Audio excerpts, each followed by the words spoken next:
राजपूतों ने बिहार में भाजपा को वोट नहीं दिया है। बिल्कुल। आरके सिंह ना खुद जीते, ना पवन सिंह जीते, ना कोई जीते। राजपूतों ने अजीब तरीके का लड़ाई इस बार कर दिया।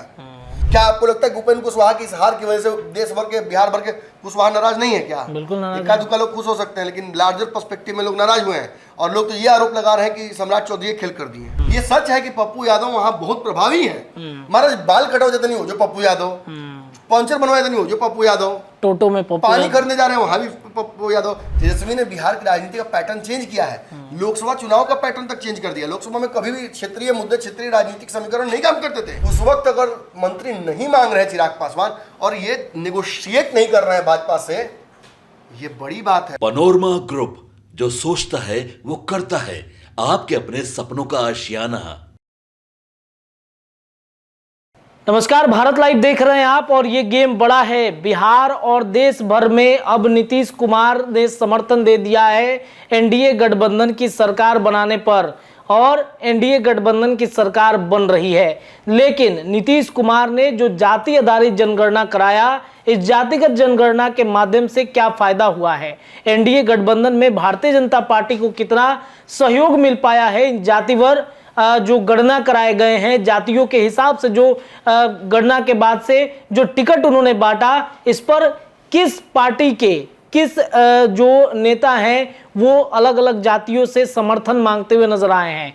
क्या दबदबा जो है इस बार जो मोदी कैबिनेट हो या फिर मोदी के जो सांसद बने हैं एनडीए गठबंधन दल के, उनमें किनका दबदबा ज्यादा होने वाला है, आज इस विषय पर चर्चा होगी। हमारे साथ हमारे संपादक नमन मिश्रा सर आए हैं। सर से जानने की कोशिश करते हैं कि सर, नीतीश का जातिगत जनगणना नरेंद्र मोदी के लिए फायदेमंद हो गया। जातिगत जनगणना तो कराया उन्होंने महागठबंधन में, लेकिन फायदा मोदी कैबिनेट को हुआ है। देखिए, हम दो बातें यहाँ चर्चा करने खूब आए हैं जी।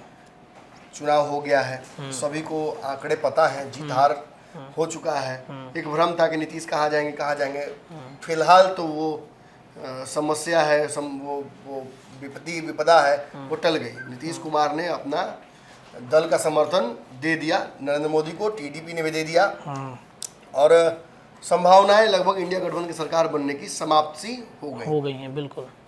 इसका मतलब ये नहीं कि आगे ये संभावनाएं नहीं खुलेंगी, लेकिन वो कल की समस्या है, कल उस पर चर्चा किया जाएगा। आज बिहार में 40 सीटें जो हुई हैं जी, जो एमपी चुनकर आए हैं, उनकी जाति क्या है जी। देखिए, जातियों को लेकर ही लड़ाई सब जगह हुई है। चिराग पासवान की 5 सीटों को मैं छोड़ देना चाहता हूँ क्योंकि इस पर जात की बात थी नहीं। चिराग पासवान एक अंडर करंट में अलग से लहर में घूम रहे थे। ये पूरे देश का चुनाव अलग था, चिराग पासवान का चुनाव अलग था जी। बहुत लोगों को लग गया कि मैं चिराग पासवान की बड़ाई करने के लिए बात बोल रहा हूँ। वोट जाके गिन लीजिए, जाति का समीकरण वहाँ गिन लीजिए, कौन कौन सी नाराज जातियाँ थी वो जाके गिन लीजिए। नीतीश कुमार के लोग कितने नाराज थे चिराग पासवान की सीटों पर 2020 का नाम ले लेकर, वो गिन लीजिए। भाजपा का हाल क्या हुआ है वो गिन लीजिए। कितनी सीटें जीते हैं 22-23 में से तेजस्वी यादव, वो गिन लीजिए। कितनी सीटों का लॉस हुआ है 2 बड़ी पार्टियों को, वो गिन लीजिए। जितनी सीटें ये हार गए हैं उतनी तो जीत कर चिराग पासवान आ गए, उतना ही में। सोचिए कि क्या बात है, कैसे चिराग पासवान को बहुत ज्यादा सीटें तो मिली नहीं थी, 5 सीटें थी मिली थी, 5 सीट में इतना ला दिए हैं। नरेंद्र मोदी भी उतना वोट से नहीं जीते हैं जितना वोट से इनके एक युवा 25 साल की एक लड़की जीत गई है, उतना तो नरेंद्र मोदी नहीं जीत पाए हैं वोट लेके बनारस से, देश के प्रधानमंत्री। तो ये एक अलग कहानी कहता है। बिहारियों में एक अलग क्रेज चिराग पासवान के लिए आ गया है। ये तेजस्वी और उनके सरीके नेताओं के लिए बहुत बड़ा खतरे का घंटी है। ऐसा ही नहीं तेजस्वी यादव चुनाव में के दौरान बदहवास हो गए थे, बोलने लगे थे कि चिराग पासवान चुनाव हार रहे हैं। चिराग पासवान तो गए काम से, और जब चिराग पासवान जीत गए तो अब बेचारे नीतीश कुमार के आगे पीछे पॉलिटिकल रोमियो बन रहे हैं ना, घूम रहे हैं कि भाई सत्ता की चाबी तेजस्वी यादव की कहाँ से शुरू होती है और कहाँ खत्म होती है? नीतीश कुमार पर खत्म। तुमसे दिन होता है, तुम ही से रात होती है, तुम ही हो बंधु सखा, तुम ही हो सब, तुम ही। तेजस्वी यादव लालू प्रसाद यादव के पुत्र नीतीश कुमार के आगे पीछे सत्ता का सुख प्राप्त करने के लिए खूब घूम रहे हैं और साथ में वो सलाहकार भी लेकर घूमते हैं। नहीं, लेकिन तेजस्वी से जब पूछा गया दिल्ली में, जब बैठक समाप्त हो गई थी इंडिया गठबंधन की, तो पूछा गया तो उन्होंने कहा कि नहीं चाचा, हमारे सबसे आदरणीय, उन्होंने ऑफर किया कि आ जाओ, आगे ही बैठ जाओ, बातचीत करते हैं तुमसे। हाँ, सही बात है, उन्होंने ही बुलाया था कि आइए सरकार में हमारे साथ आ जाइए। और फिर उन्होंने बाहर कर दिया। आज्ञाकारी आदर्श बालक की तरह तेजस्वी यादव चाचा का सारा बात मानते हैं, गए भी और चले भी आए। और जाते समय तो क्या बेजोड़ भाषण दिए थे, सर ये दिल टूटा हुआ भाषण दुए वो लोग सुना है आज तक। दो ही भाषण को अच्छा लगा है, दो दिल टूटने के बाद। एक अजय देवगन दिलजले में और दूसरा 12 तारीख वाला दिलजले जब तेजस्वी बने थे। तो आपको पता था तो पहले बोल देते, हम कुछ बोलते थोड़ी है, लेकिन एक बार बता देते। देखो मीम वायरल हो रहा है उनका। अरे एक बार बोल देते, हम मना थोड़ी कर रहे थे। आप सब बोल दिया था नीतीश कुमार ने, ये जबरदस्ती का क्रेडिट लूटना है। यही तेजस्वी यादव जब नरेंद्र मोदी के सामने भाषण देने गए थे तब मेमी आने लगे थे, और यहाँ जब बोलने आए तो क्या लहर लहर लसीदार बात बोले थे। निश्चित तौर पर तेजस्वी यादव ने बिहार के युवाओं को जागरूक किया है। जागरूक कैसे किया है? आज उत्तर प्रदेश में भी रिजल्ट जो आया है, इसमें भी तेजस्वी यादव का योगदान है। भले ठीक है, अब अपना मुर्गी दाल बराबर, हम लोग तेजस्वी को हल्के में लेते हैं, लेकिन ऐसा नहीं है। तेजस्वी के बातों से इम्पैक्ट आया है जी। तेजस्वी ने बिहार की राजनीति का पैटर्न चेंज किया है। लोकसभा चुनाव का पैटर्न तक चेंज कर दिया। लोकसभा में कभी भी क्षेत्रीय मुद्दे, क्षेत्रीय राजनीतिक समीकरण नहीं काम करते थे। इस बार काम कोई भी जाति देखकर लोकसभा में वोट जल्दी नहीं करता था। तेजस्वी यादव ने क्षेत्रीय मुद्दे, रोजगार, किसानों को समस्याएं, इन सबको उठाया और इस आधार पर उन्होंने वोट शेयर बढ़ाया अपना। इससे तेजस्वी को तो फायदा नहीं हो पाया, 4 ही सीट जीते हैं, लेकिन लार्जर पर्सपेक्टिव में देश भर में इससे नुकसान भाजपा को हुआ है। बिहार ही वो राज्य है जहां से ये सब शुरू हुआ था कि मोदी रोजगार दो, मोदी रोजगार दो। बिहार में ही लड़के पहले मार खाना शुरू किए थे रोजगार के लिए। ये रोजगार का जो आया था स्कीम सेना वाला, अग्निवीर जी। तो ये तेजस्वी को उसका क्रेडिट मिलना चाहिए। बट फिर भी ये कहकर मैं ये कहूँगा कि अभी तेजस्वी यादव बहुत पीछे हो गए हैं इस रेस में चिराग पासवान और उनके सरीके नेताओं से। क्योंकि तेजस्वी की एक मजबूरी भी है, इंडिया गठबंधन के दलों को ढोना भी है। कुछ हद तक इस बार प्रदर्शन अच्छा रहा, क्या नाम इनका, सीपीआई और लेफ्ट की पार्टियों का जी। तो कांग्रेस फिर वही गड़बड़ा गई। कांग्रेस यदि राष्ट्रीय पार्टी है तो उसको लोकसभा में ज्यादा सीटें जीतनी चाहिए ना भाई। ये भी जिम्मेदारी तेजस्वी है पर, और इस वजह से थोड़ा सा इनका चुनाव गड़बड़ाया है। बिहार में भी लड़ाई उत्तर प्रदेश जैसी ही होनी चाहिए थी। 20-20 का आंकड़ा होना चाहिए था, या कम से कम 15 तो कम से कम होना चाहिए था महागठबंधन का। लेकिन वो होता दिख नहीं था क्योंकि चॉइस ऑफ कैंडिडेट पूरी तरीके से फ्लॉड था। उसमें हमने देखा कि बहुत अपरिपक्व फैसले लिए गए थे, जिसकी वजह से ऐसी परिस्थितियां उत्पन्न हुई। जातिवर भी कई इफेक्ट पड़े हैं। जाति के हिसाब से उन्होंने टिकट नहीं दिया है। कुशवाहा कार्ड तो खेला, लेकिन एनडीए अपनी गलती से, उसमें बेचारे तेजस्वी यादव का कोई योगदान नहीं है दूर दूर तक। यहीं बैठे हुए ठाकुर धर्मेंद्र का कि पवन सिंह को लालू यादव ने भेजा, अब लजाई लेकर ढोड़ी टोता, मैंने क्या है इसका मतलब? ये तो कोई लालू यादव कैसे भेज देंगे पवन सिंह को? पवन सिंह को भेजने वाले मनोज तिवारी, पवन सिंह को भेजने वाले भाजपा के लोग हैं, विनय बिहारी, एक विनय बिहारी हैं। ये लोग खुलकर सपोर्ट करते हैं। पार्टी ने क्यों नहीं एक्शन लिया? विनय बिहारी को बाहर करना चाहिए था, मनोज तिवारी को बीच चुनाव में सैक कर देना चाहिए था। कैसे चुनाव लड़के वो जीत गए और कैसे हार गए उपेंद्र कुशवाहा? क्या आपको लगता है कि उपेंद्र कुशवाहा की इस हार की वजह से देश भर के, बिहार भर के कुशवाहा नाराज नहीं है क्या? बिल्कुल नाराज। इक्का दुक्का लोग खुश हो सकते हैं, लेकिन लार्जर पर्सपेक्टिव में लोग नाराज हुए हैं। और लोग तो ये आरोप लगा रहे हैं कि सम्राट चौधरी खेल कर दिए। सम्राट चौधरी ने कभी ऐसा नहीं किया, मैं स्पष्ट बोल दूं, लेकिन सम्राट चौधरी पर आरोप लग रहा है ना। आज बिल्ली के भाग से चीका फूट रहा है। देखिए आप जाके हर जगह चर्चा चल रही है कि सम्राट चौधरी ने सेट कर दिया, भाजपा ने सेट कर दिया, सम्राट चौधरी को अपनी ही जाति का दुश्मन बना दिया गया रातों रात। बताइए, और उसकी वजह से क्या हुआ? सीटें जुड़ गई ना। एक सीट राजपूत थोड़ा सा एक्टिव हुए पवन सिंह की तरफ, जानते हुए कि पवन सिंह नहीं जीत रहे हैं, उस तरफ एक्टिव हुए और लोगों ने हरवा दिया उपेंद्र कुशवाहा को। उसकी वजह से क्या हुआ? अंदर अंदर ये मैसेज चला गया कि भाई जब राजपूत जाति देखकर वोट करे तो हमनी के क्या मोदी देख के वोट करी जा, हमनियों के जाति देख के वोट करी जा। और क्या हुआ? एक सीट की वजह से आप सासाराम, बगल में बक्सर, आरा, पाटलिपुत्रा, औरंगाबाद, कई सीटें, शाहबाद का पूरा क्षेत्र आपका गया। पटना से जरिए कहानी खत्म। सब ललटेन, सब ललटेन यहाँ से वहां तक। देखिए आप जाके, मीसा भारती को तो जीतना ही था। मीसा भारती कोई मतलब किसी के आसान से नहीं जीती है। वो 2 बार से बड़ी मेहनत कर रही थी। इस बार उनको 2 बार तो हमने भी खूब टाइम उनकी की थी, लेकिन इस बार सतत मेहनत उन्होंने किया। जहां ना पहुंचे रामकृपाल, वहां पहुंचे मीसा। ये पूरे पाटलिपुत्रा में चर्चा है कि मीसा भारती जितना घर गई हैं उसके आधे घर भी रामकृपाल नहीं गए। ये चर्चा लोग कर रहे हैं। वही वाला इंटरव्यू वही हुआ आर.के. सिंह वाला भी। एगो बात बताएं, हम कहीं नहीं जाएंगे तब वो लोग हमको वोट देगा। बिल्कुल घर में आके देगा। वही हाल अयोध्या में भी हुआ है। वोटवा चुनाव के बाद देगा लोग घर आके कंडोलेंस के तौर पर। अरे सर कैसे आप हार गए, हम तो वोट आप ही को दिए थे। अंदर नेता भी कहता कि जा कहा बोली तारा के देर को जान दिले रहता तो ये हाल हमारे पास रही। और अब भाजपा अपने पुराने पैटर्न पर जाएगी। भाजपा ने बहुत लिबरल बनने की कोशिश की, समावेश बनने की कोशिश की, हिंदू मुस्लिम कम करने की कोशिश की। भाजपा ने ट्रेडिशनल नेताओं को पीछे किया और नए नेताओं को आगे किया जो ब्यूरोक्रेटिक नेचर के थे, नीतीश वाले पैटर्न का। लेकिन वो सब उल्टा पड़ गया। अब फिर से आप पुराने नेताओं को हावी होता देखिएगा, ब्यूरोक्रेटिक नेचर के नेताओं को पीछे जाते देखिएगा, बिजनेसमैन नेताओं को पीछे जाते देखिएगा। भाजपा पुराने स्टाइल ऑफ पॉलिटिक्स करेगी। गिरिराज सिंह जैसे नेताओं को आगे बिठाकर बोलने के लिए बोला जाएगा और सम्राट चौधरी को भी अलग तरीके के कलेवर में आप शायद देखिएगा। अगर रह गए अध्यक्ष तो अलग कलेवर में उनको देखिएगा। ये होगा, भाजपा इंट्रोस्पेक्शन के लिए कर रही है। लेकिन जो 40 जना जीत गए हैं, अब की गंगा पार कर गए हैं, उनकी जाति क्या है, किस समीकरण पे जीते हैं, किस जाति के कितने नेता जीते हैं। देखिए बिहार भर में एक आम जो बात मैं करूं तो बिहार में सबसे चौंकाने वाला आंकड़ा तो ये है, चौंकाने वाला नहीं, ये तो लगभग तय है, 7 यादव बिहार में जीते हैं इस बार जी। लड़े थे और ज्यादा लेकिन जीते हैं 7 यादव। 6 राजपूत जीते हैं, मतलब इसके जस्ट कम, एक ही कम।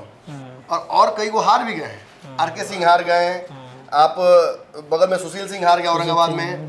ये सीटें हारी और भी कई सीटों पर ग्रहण भी था और कई सीटें बिहार में भी हैं। तो ये राजपूतों की संख्या और उनका रिप्रेजेंटेशन बताता है कि राजपूत जाति की जनसंख्या तो ब्राह्मण से कम है, लेकिन रिप्रेजेंटेशन ज्यादा है, बहुत ज्यादा है जी। 6 दलित जीते हैं। इसके अलावा अगर हम जोड़ घटाव करते हैं तो 2 मुसलमान जीते हैं। ओबीसी वर्ग से 20 और सवर्ण जाति से 12 सांसद चुनकर आए हैं जी। इसमें एक कायस्थ है रविशंकर और एक क्या नाम उनका, संजय जायसवाल जो वैश्य समाज से आते हैं वो है। जी बिल्कुल। और ईबीसी जो है उनकी भी संख्या अच्छी खासी इस बार है जी। ईबीसी में जैसे रामप्रीत मंडल, दिलेश्वर कामत, प्रदीप सिंह, राजभूषण निषाद, अजय मंडल, सुदामा प्रसाद, राजेश वर्मा, ये लोग ईबीसी जाति से आते हैं जी। यादव जाति के भी नेता हैं। अब मैं एक एक करके चाहूंगा कि आप दर्शकों को बताइए कि जो जीते प्रतिनिधि हैं वो किस जाति से कितने हैं। कायस्थ से शुरुआत करते हैं। रविशंकर प्रसाद कायस्थ समुदाय से आते हैं। राजपूत से बातचीत की जाए, पटना में तो अच्छा खासा कायस्थों का जनसंख्या है, बिल्कुल। लेकिन ओवरऑल बिहार में कायस्थों की बड़ी जनसंख्या है नहीं। बहुत लड़ाई तगड़ी हो गई थी यहाँ पर। रविशंकर के सीट के लिए लड़ने वाले भी कायस्थ ही थे। कई नेताओं का नाम चल रहा था। एक नेता जिसका बहुत मुखरता से नाम चल रहा था वो था ऋतुराज का नाम खूब चल रहा था। ऋतुराज अंतिम समय तक रविशंकर का मुंह सुखाए हुए थे, लग रहा था जैसे कि बिना कुछ किए ऋतुराज को टिकट मिल जाएगा। लेकिन चलिए पार्टी ने विश्वास किया और ऋतुराज को मौका नहीं मिला, लेकिन बहुत आसान से जीत थाली में सजाकर दे दी गई। पटना जैसे क्षेत्र में कुशवाहा समाज का बहुत वोट जहाँ नहीं उस तरह से प्रभावी है, वहां देखकर कहीं ना कहीं आसान जीत थाली में परोस दी गई रविशंकर के लिए। तो ये अब उसके बाद राजपूत समाज से आते हैं तो राधा मोहन सिंह, लवली आनंद। राधा मोहन सिंह का आपको पता ही है जी, लगभग टिकट कटा हुआ था, लेकिन पार्टी ने ऐन मौके पर अच्छा फैसला ले लिया, वरना चंपारण से भी 5-6 सीट हार जाते हैं। ईबी होता, ब्राह्मण राजपूत खूब बोलने लगा था जी। लेकिन राधा मोहन सिंह फिर भी जीत गया वहां से। और लवली आनंद, इनके बारे में भी मतलब लगभग लगा था कि सीट हार जाएंगे। बिल्कुल पिछड़ा इसमें होने की बात संभावना थी। जो वहाँ पे लोकल वैश्य समाज की लड़ाई हो गई थी, काट दिया गया था, लड़ाई हो गई थी उनसे, माहौल बिगड़ गया था। और सुधाकर सिंह आरजेडी से हैं। ये अंतिम लड़ाई में जहाँ ब्राह्मण टूटे वहीं राजपूतों ने एक तरफ वोट किया और महागठबंधन वोट तो उनको मिला ही। बीएसपी ने भी अच्छा खासा वोट काटा, लेकिन उससे कोई फर्क नहीं पड़ा। राजपूतों ने ये बक्सर लगभग तय कर देता है, बक्सर सुधाकर का जीतना, कि राजपूतों ने बिहार में भाजपा को वोट नहीं दिया है। बिल्कुल पूरी तरीके से जाति देखकर वोट किया गया है और उसका फायदा मिला है। क्योंकि देखिए बीएसपी का वोट बीएसपी का नहीं था, वो लालू का ही वोट है। बीएसपी ने काट दिया लालू का वोट, फिर भी कैसे जीत गए। ब्राह्मण तो टूट गए, ब्राह्मणों ने कुछ मिथिलेश को दिया, कुछ आनंद को दिया, कुछ और लोगों को मिला, लेकिन राजपूतों ने एक तरफा वोट किया काराकाट में और पवन सिंह और यहाँ पर बक्सर में इसका फायदा मिला। बिल्कुल वीना सिंह भी तो जीती हैं, वीना देवी, वो भी तो वैशाली से। कठिन लड़ाई थी जी, वो यहाँ राजपूत में फिर फंसा होता, लेकिन अब तेजस्वी द्वारा दिया गया चेहरे बहुत एक्सेप्ट नहीं किया वहाँ के लोगों ने भूमिहार समाज के, लेकिन मुझे लगता था कि चूंकि देखिए कम से कम मार्जिन से ही जीती है लोजपा में, तो लड़ाई बड़ी कठिन थी, लेकिन जीत दिया। राजीव प्रताप रूडी छपरा में ये भी बड़ा था, बहुत कम मार्जिन से बहुत कम मार्जिन से जीते हैं। जनार्दन सिंह सिग्रीवाल ये तो शुरू से ही आगे चल रहे थे, टिकटे कटल था, लेकिन देखिए फिर भी कहाँ से कहाँ पहुंचा दिया। बिल्कुल। आकाश सिंह को यहाँ से लड़ना नहीं चाहिए था चुनाव, ये एक बड़ा ब्लंडर उनके पिताजी का, मैंने शुरू से बोलता है कि सारी सीटों से लड़ा देंगे 40 सीट से आकाश सिंह। अगला बार कौन सा सीट होगा? औरंगाबाद मुद के रखना है, चारों सीट लड़े, रिजर्व सीट है सर, कोई दिक्कत नहीं है, लड़ जाएगा। चलिए भूमिहार में आते हैं। गिरिराज सिंह को तो लास्ट में उनको मौका एक तरह से दे दिया गया है। गिरिराज सिंह जीत कर भी ये बात एहसास करा दी है। शुरू में तो पीछे हो गए थे, गड़बड़ा गया था मामला, लेकिन धीरे धीरे जब वो चढ़े तो उन्होंने लीड बरकरार रखी। और गिरिराज सिंह मुझे लगता है कि शायद इस बार केंद्र में मंत्री न बने, इनकी जगह एक और भूमिहार जिनका नाम आप लेने वाले हैं शायद, विवेक ठाकुर, उनका नाम मुझे लगता है कि इस बार केंद्रीय मंत्री के तौर पर आप देखिएगा। गिरिराज सिंह को ट्रेडिशनल स्टाइल ऑफ पॉलिटिक्स 5 साल करने दिया जाएगा, हिंदू मुस्लिम जो करते हैं अपना। ललन सिंह भी हैं इस लिस्ट में, 3 भूमिहार ललन सिंह मंत्री बनने गए हुए नीतीश कुमार के पीछे वाली फ्लाइट से, लेकिन हमको लगता नहीं कि ललन सिंह को मंत्री मिलने जा रहा है। गुड बुक में नहीं है नीतीश कुमार। जी। ब्राह्मण समाज से 2 हैं, गोपाल जी ठाकुर और देवेश चंद्र ठाकुर।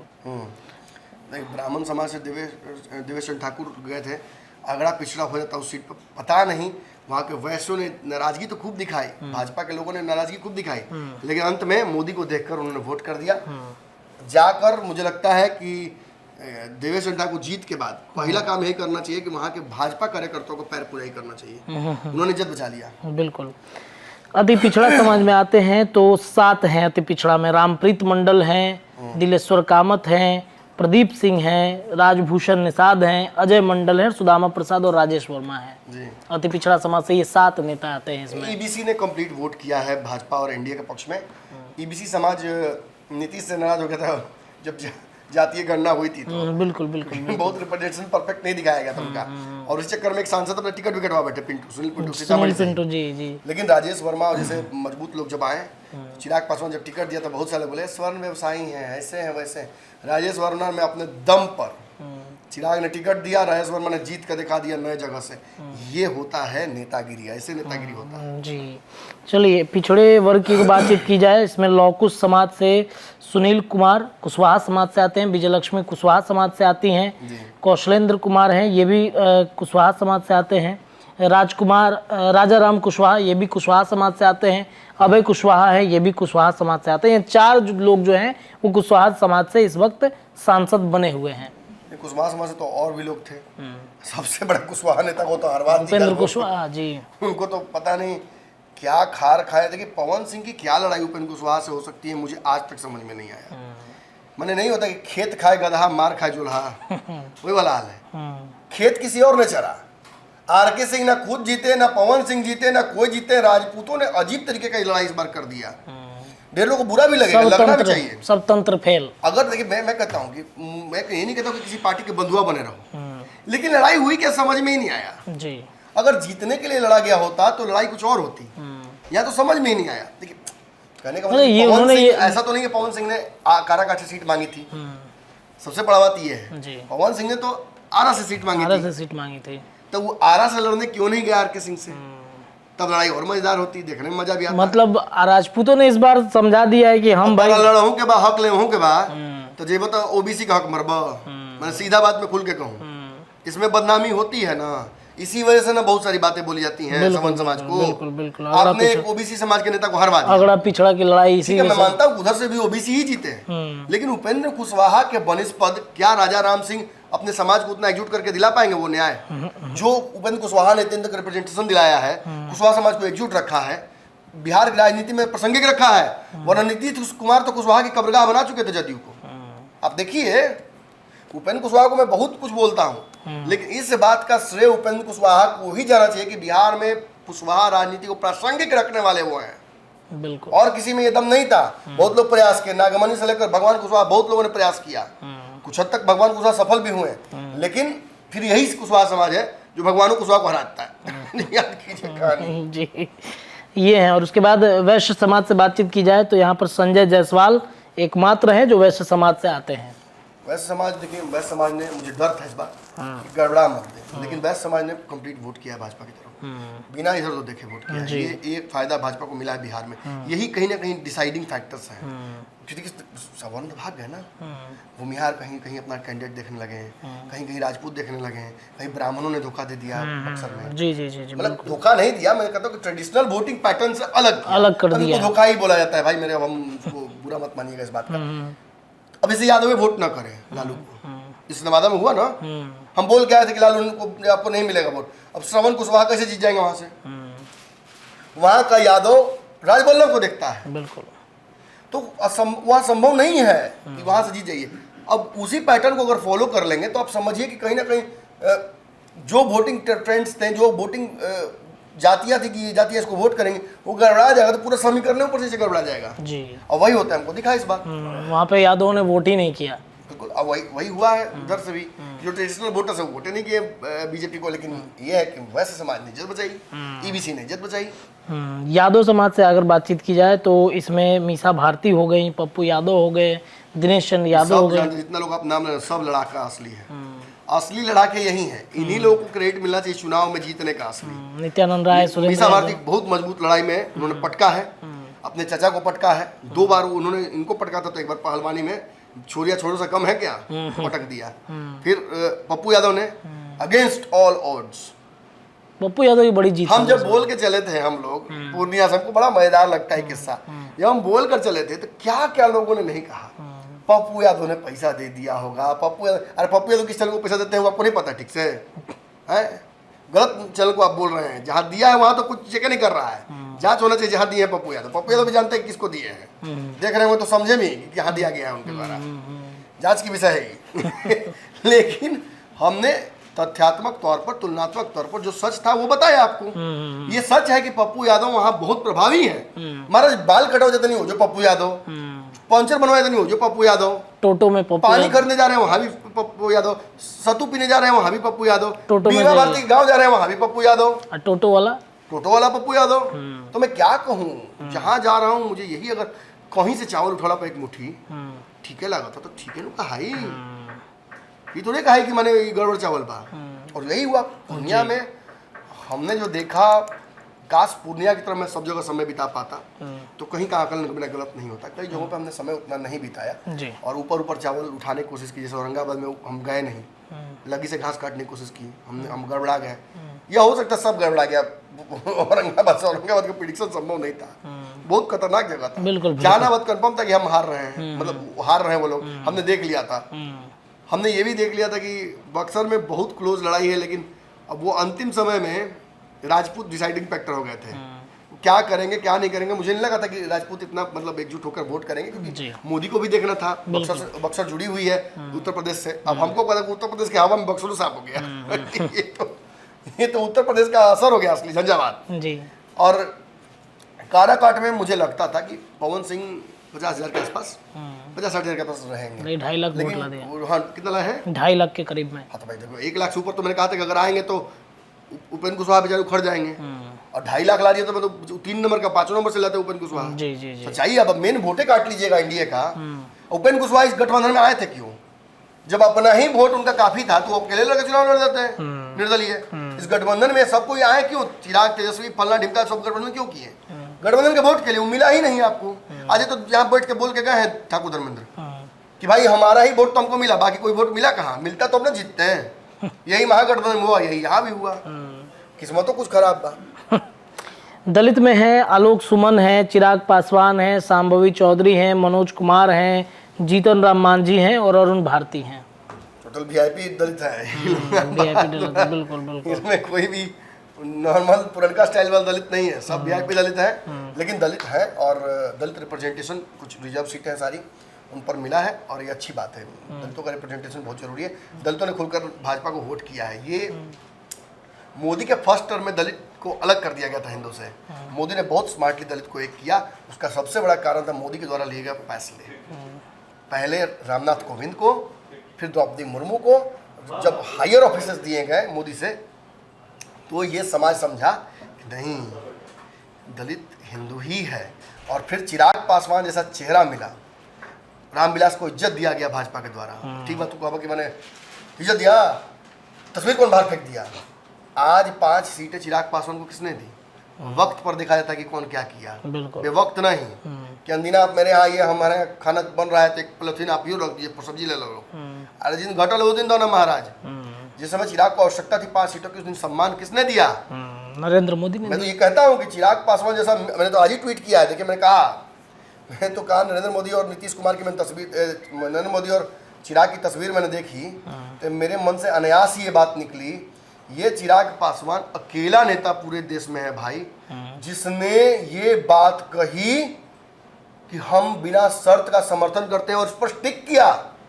पांचों का पांचों आपके साथ हम हैं, हमको एक भी नहीं मिलेगा, हमने मांग ही नहीं रखी एक भी मंत्रालय की। देना होगा मोदी जी जाएंगे, उनको कैबिनेट उनको बनाना है, हमने उनको प्रधानमंत्री बनाया, अब वो जो बनाना चाहते हैं जिसको बनाए।